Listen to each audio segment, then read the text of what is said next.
Welcome to Draw Tip Tuesday. Here's your weekly dose of inspiration to build a creative habit, one drawing at a time. Brought to you by Sketchbook Skool.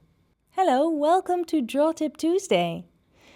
I love experimenting and mixing my watercolor paints to color my drawings with. But sometimes less is more. For example, I have this blue Lamy Safari fountain pen and I have filled it with blue waterproof ink from D. Atramentis. It's great to combine with watercolors. I'll use it today along with the same color paint. Instead of watercolors, you can also use the same ink as you use for the line drawings and dilute it with water and apply it with a brush.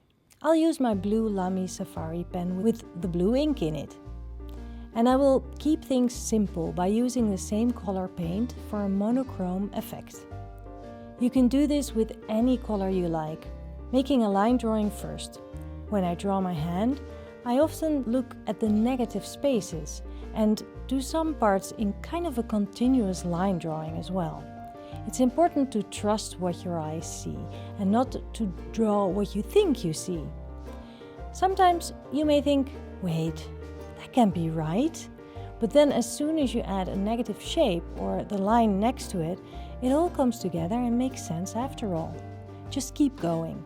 Even wonky lines are fine, and maybe you draw one of the fingers completely crooked or too thin or too thick.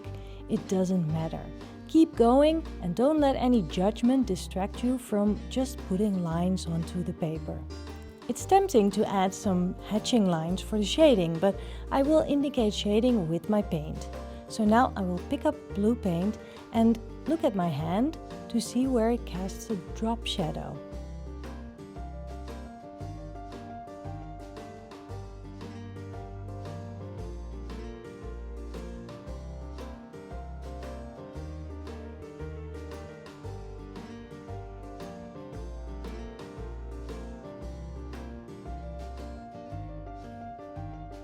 And I also look at my hand where the shaded areas are.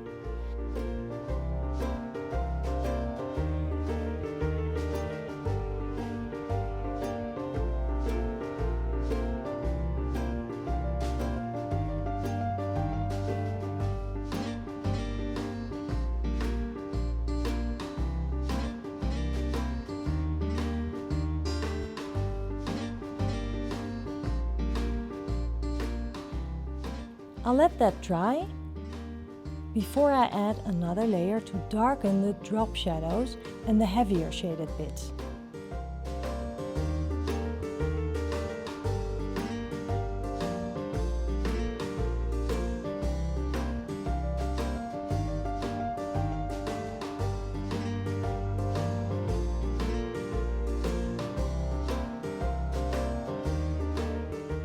I love how much information just one color can contain. And in this drawing, I don't miss the actual skin color at all. It's kind of like my Delft blue version of my hand. Try this. Maybe you can use your favorite color. I'd like to see what you make. And if you want to share on social media, then please use the hashtag DTTInAction so we can see what you made. I will be back with another draw tip next week, and if you don't want to miss out, make sure to sign up for a weekly reminder in your email. See you next week. Bye.